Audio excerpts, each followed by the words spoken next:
Major changes are coming, Mavs fam. I don't know when. I don't know how. And I don't even know who's going to be driving those changes. I just know that they are coming, and they're coming quickly, right? They are right on the horizon. We talked about this a little bit yesterday on yesterday's pod. Mark Cuban, the impetus of me saying this is Mark Cuban started the week saying stuff, right?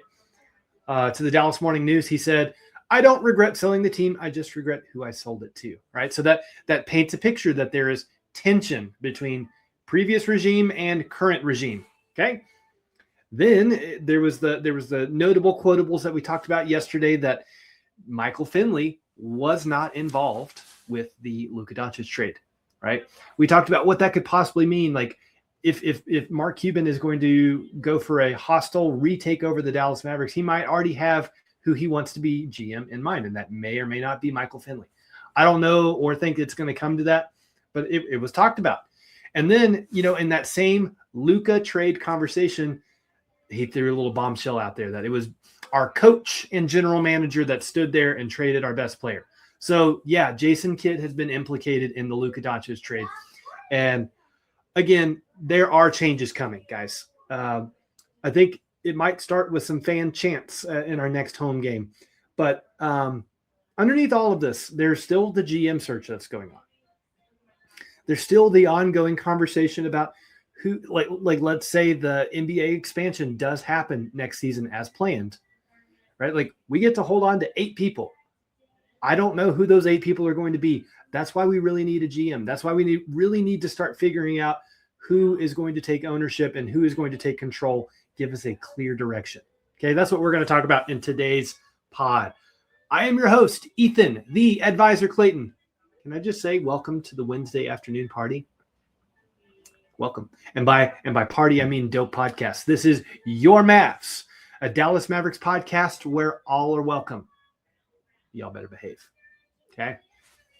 Let's just dive right in. Okay? I'm really enjoying kind of the dramatic back and forth reporting that we've been getting this week.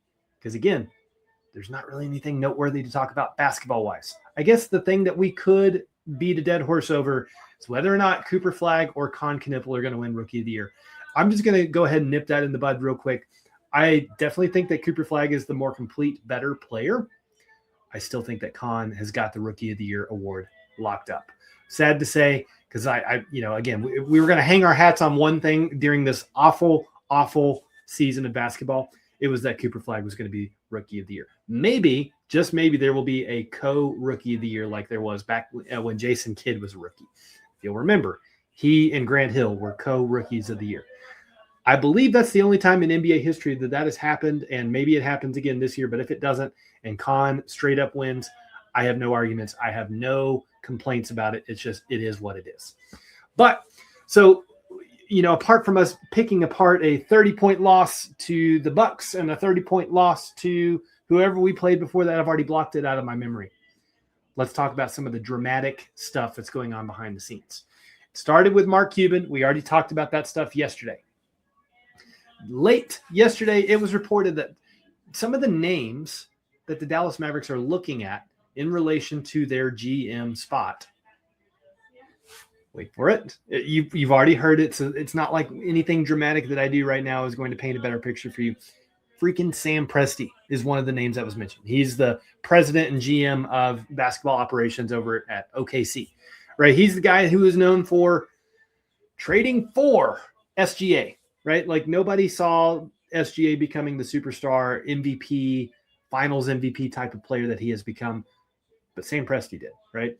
He made sure that not only did they get SGA in exchange for Paul George, but they got a whole war chest of first-round draft picks, and they're continuing to cash in on those season after season. And guys, as good as they are, their past couple of lottery picks, or I guess first-round picks, Nikola Topic and Thomas Sorber, we really haven't seen any meaningful NBA action from either of those guys. Both of them, or one or the other, could wind up actually being a monster, like Sam Presti thought. And they'll still have all of those guys that they built and drafted the right way and had played the patience game, and now they are who they are. So all that to say, guys, if Sam Presti became the Dallas Mavericks GM, I hope you are prepared for the amount of mess that I'm going to be talking on this podcast. Okay. And it's with Presti in mind that I say things like major changes are coming for the Dallas Mavericks. And I don't think, by the way, please let me be very clear, I don't think that we're going to be able to sway Sam Presti from coming out of a terrific winning situation where they're well set up for years to come. They have a couple of challenges to figure out over the summer, right? I think that Hartenstein and Lou Dort are both on expiring contracts. So maybe they got to figure that out because they threw the bag at SGA, they threw the bag at Chet Holmgren, and they threw the bag at J-Dub all in the same summer. So those bills are going to come due. There are guys that they probably won't be able to extend, but it doesn't matter because they've been really good at drafting in the past. Getting Sam Presti out of that super duper amazing winning situation to come right the ship in Dallas, I think is a fat chance, guys. Don't hold your breath over that one. But again, if that does happen, I'm going to be talking so much mess on this pod. It's crazy. Okay, another name that was mentioned, Brad Stevens, current GM over for Boston. Once again, I see it as a very, very unlikely task for somebody to talk Brad Stevens out of the terrific winning situation they have in Boston to come right the ship in Dallas. I don't see it happening, but if either of those two guys, and those are the two that I'm going to kind of center on in today's show, there were other names mentioned that would be exciting, right? There are names that weren't mentioned that are still possible that could be exciting, but I'm going to focus in on those two guys, Sam Presti, Brad Stevens. What they have successfully done in basketball operations as GMs for OKC and Boston, respectively, they have built the team by draft. They have let players go that didn't really fit the long-term vision. They have made very savvy trades, not to bring in the guy that would make everything make sense and make their team who they are. Their team identity has been set for years now. They're both defensive specialists that shoot so many three-pointers, right? Like both of those teams have a clear identity both on the offensive and defensive side of the ball. And they're two of the best teams in the NBA in both of those categories. Okay. Worth noting there. Nico Harrison, when he was in our GM, the identity was strictly defense wins championships. People that have detracted from that statement, I will argue just very quickly. We'll look at OKC. Right? They were the top defense in the NBA last year. They won the championship. Look at Boston. Whenever they beat us in the NBA finals, they had one of the NBA's best defenses. But you don't just stop there and say that defense is enough. Defense is not enough, in my opinion, to win a championship in today's NBA. And Brad Stevens, the way he has constructed that Boston roster, Sam Presti, the way he has constructed the Thunder's roster, it proves that exact point. You don't just stop with the defense. You also have to have elite playmakers, more than one of them on the court at the same time, and people that can fire away from the three-point line and do so at a high volume. Now, Boston probably has a little bit more favorable numbers on the three-point category than OKC would, but the point is still the same. If you look at OKC, at all times they have more than one playmaker on the field, on the court, and ideally, in their starting five, those playmakers are SGA and J-Dub. Those are both extremely good ball handlers that know how to get the ball to the right guys at the right time. They have so many different guys that play perfect roles. I mentioned Lou Dort earlier. He's sitting there waiting in the corner for a wide open three if everything else falls apart for the actions that OKC is running. So they always have more than one playmaker on the court. They always have 2 to 3 elite defenders on the court at the same time. Same thing could be said for Boston, right? Where in their playmaking category, you've got Jaylen Brown, you've got Jason Tatum. You even have a third playmaker in there if you feel like calling him that, Derek White, right? You have a playmaker coming off the bench, Peyton Pritchard. Guys, I'm rambling a little bit about how beautifully constructed those two teams are, but hopefully you're seeing how this comes full circle. If either of those guys become our next GM, they look at this roster and they say, okay, we've got some athletic wings that are play finishers. We have exactly one elite three-point shooter, and I'm saying one, and I'm putting that I'm pinning that on Klay Thompson. I'm not even going to call Max Christie an elite three-point shooter anymore because He was good. Now he's not. I think maybe he lost his special power that he had going at the start of the season. I am not interested in the long-term Max Christie experiment anymore. Change my mind about that in the comment section. So we've got play finishers like Cooper Flagg, PJ Washington. We have playmakers like Najee Marshall and maybe Cooper Flagg. Kyrie, of course, whenever he comes back next season.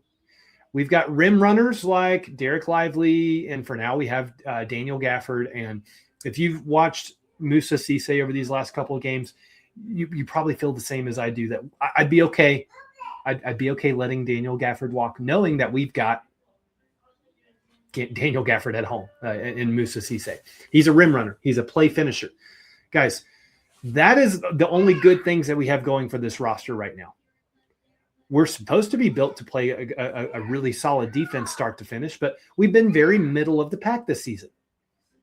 So we're going to see changes to our roster first and foremost if any of those guys come in. That's a major change. There needs to be a major shakeup so that we have three-point shooters, playmakers, and elite defenders on the court at all times.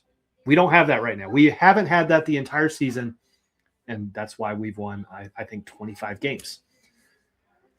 So, yeah, obviously roster shakeup is coming. And that can come in the form of trades. That can come in the form of free agency signings, all of that. We're going to get to spend a lot more time on that as the summer comes closer.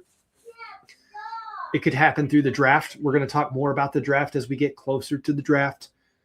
But the big changes that I also see coming are going to come in our coaching staff.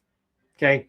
Whether or not you're going to be team, let's go fire Jason Kidd right now because he was involved with the Luka trade or not. You have to look at his resume. You have to look at his body of work. Yes, we went to Western Conference Finals in 2022. We lost to the Warriors, who wound up being the finals champions that year. We go to the NBA Finals in 2024. We lose in 6 to the Boston Celtics. Maybe it was 5. I think it was a gentleman's sweep. Gentleman's sweep. Apart from those 2 seasons, the Mavericks have been very, very bad at basketball, right? And yes, there's a certain component, like you have to look at the roster makeup, like, okay, that makes sense. We didn't have shooting then, and then we made a trade to fix that hole, and then new holes appeared. At some point, the buck stops with the coach, okay? The coach is directly responsible for putting the right players in the right role at the right time to fill all the holes that a roster would need filled to be successful and competitive and to be a playoff team. Guys, I think maybe we had the preseason and a week or two of the beginning of this season that we thought, hey, maybe it's possible that this team could make a playoff run. And there have been times where we have seen the team put together really competitive stretches, and the only games that we're losing are tight games to good teams. Our calling card in the midst of being a very bad basketball team all this season is that we played hard. That is not enough if you bring in somebody that is elite like Sam Presti or Brad Stevens. They're not going to be like, well, we're okay. We're okay losing 50 or more games every season because our guys play hard. No. Sam Presti was cool with losing 50 games a season for a couple of years before those draft picks that he had accumulated really started paying off and paying off quickly, right? So they're not going to be okay with losing all those games just because our guys are playing hard. I think maybe if you have a vision, if you have a coherent direction that you're going, then maybe you're okay losing the games, knowing that you have to lose a little bit before you start winning. And that's been Jason Kidd's like quote for a long time, and I'm over it. I'm over it. If the only reason that we've had any success over these last few seasons is because of Luka Doncic, then I need Jason Kidd to go, especially if he was one of the ones that was involved with making Luka leave. So our star player is gone. The guy that traded him, that kind of was the scapegoat in the situation, is gone. But if there's still even a little bit of a remnant of that administration, that front office that sent him away, if they're still here, they got to go. Okay, Jason Kidd has got to go. I think he's gonna lose his job, especially if we bring in a big name like Sam Presti or Brad Stevens. Okay, the last big change that I see coming to the Dallas Mavericks, besides roster, besides coaching staff, which I could say more about the coaching staff, by the way, right? We talked a big game about this motion offense that we were going to be running under Jay Triano. We had an exciting hire having Frank Vogel being elevated to a lead assistant coach rather than just a consultant that worked with our defense. Guys, if we have this impressive of an assistant coaching staff and we're still playing this terribly on both sides of the ball, I say clean it all out. That's all I'll say about the coaching staff. But the last thing would be ownership. I think there might be some big ownership changes coming. Not necessarily that the Adelsons and Dumonts would sell out of a position of weakness because Mark Cuban said something that hurt their feelings. Like, I love the Mavs. I don't love who I sold them to. I don't think that has any bearing on their decision-making whatsoever. In fact, if he keeps running his mouth, they can buy out more of his ownership stake because he is still a minority owner with 27% stake in the franchise. They have, as part of the contract, the ability to continually buy him out of more shares. And they can get him down to single digits real quick without even breaking a sweat on their pocketbook. So if I'm Mark Cuban, I would stop running my mouth very quickly. But the reason I even bring up the Adelsons and Dumont's potential ownership change is only because of the potential NBA expansion that's coming, right? And you've heard the reports. It has been narrowed down that if there's going to be an extension in the I keep saying extension and expansion at the same time, and it comes out as extension. Not a word, y'all. Don't try and look it up. If an expansion happens in the 26-27 season, it's going to be the cities of Seattle and Las Vegas. Okay? It's Las Vegas being part of this conversation that makes me say, hey, maybe the Adelson-Dumont regime says, you know what?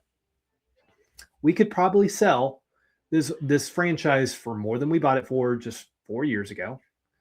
And we can go sit on a cash cow, have the NBA franchise gambling superplex thing that we've been wanting to do in Texas. We can just go do that in Las Vegas, where our Sands Corporation headquarters is anyway. Like that's just wild speculation on my part. I'm probably not the first person you've heard that comment from. But I think all of these things that are happening right now, the bad publicity, the bad vibes, the negative energy, even the bad body language that we've started to see from our future cornerstone, Cooper Flagg, I think all of it lends itself to we have got to make big moves. We've got to make major changes and do them quickly, right? Not just to our roster, not just to our coaching staff, but also to our front office ownership group situation. I do not want any of this negative energy carrying into next season and being that dark cloud that continues to hang over Cooper Flagg's career. He came in, it was Luka this, it was Luka that, it was fire Nico this, fire Nico that. How about, as Jason Kidd said yesterday, which I don't always agree with what he says, is like, when can we move on? How about this? We can move on when you are gone. We can move on when there is no stain left on this franchise from the worst trade in sports history. That's when we can move on. And if we're going to be able to do that, we got to have some major changes. And I have a lot of hope that maybe the last thing, if I had my way, the last thing that the Adelsons and Dumonts do before they sell this team and, go buy the franchise that's going to potentially pop up in Las Vegas, like we'll spare no expense on hiring the most elite GM for the Dallas Mavericks, and then we're going to say bye. That would be my ideal scenario. And ideally, of course, it would be Sam Presti. I would be super stoked about Brad Stevens. I'd be super stoked about Masai Ujiri. I'd be excited about Kobe Altman from the Cleveland Cavaliers. But no matter how we slice it, if any of those big names come to sit in that chair at the Dallas Mavericks, major changes are coming. We have flaws with how our roster is constructed. We have flaws with the coaching staff because they try and do too much, do more than what the coaching. What I'm really getting at is Jason Kidd has tried as a coach before to self-promote and get himself into a GM role. And it hasn't worked before. I don't think it's working now. I think he may or may not be on his way out. We also have to make a change at the very, very top. If we do those things, I care less about whether or not our team is a deep playoff contender or a finals contender. I care way less about that if I know that we have someone that has been doing this for a very long time. No new hires, right? They will have a coherent direction that our team will go, a coherent identity, not just on the defensive side of the ball, but the offensive side of the ball. We're going to smother you on defense, and we're going to hit like a million threes. If that becomes our identity under a coherent direction and coherent GM, guys, I will be so happy. We don't have to win 50 games for me to be happy. We don't have to win 40 games for me to be happy. But we do have to do something very, very different. We have to change a lot in order for me to be all in on what we can expect moving forward. So, yeah, I guess you could say I got really excited over the highly unlikely scenarios that we bring in either Presti or Brad Stevens. But we need somebody like that to come in and change the entire culture, because it's deteriorating very quickly. And the thing that offends me about the winning culture going away is that that's been Cooper Flagg's first experience as an NBA player. A lot of negativity, a lot of losing, a lot of clutch games that we just couldn't figure it out. We couldn't put the ball in the basket, and he doesn't like losing, y'all. He's a maniac. He's a demon. He is used to winning at the highest level, at every level he's ever been at, except for this rookie season. And I hope it's just a flash in the pan. I hope it's the only season that he has to deal with this type of pain. Okay. If it's not, I at least need to know that we have a coherent direction. That's all I have for you today. Thanks for staying all the way through 21 minutes of me rambling about all the nonsense happening behind the scenes. But let me know what you're thinking in the comment section. And before you leave, please, please, please make sure you hit like, make sure you hit subscribe, share this video with all of your friends, all of that jazz. And I'm about to start doing ad reads on these podcasts because we now officially have a partner in that game. So I'm excited. If I have my way, I'll get 1 million subscribers by the end of this year and be able to do this full time and it be my only job. But I can't do that without your help. I'm partially joking about the 1 million subscribers, but let's get busy with it. I would love to do this forever, full time. I need your help. Thanks in advance. Y'all be good.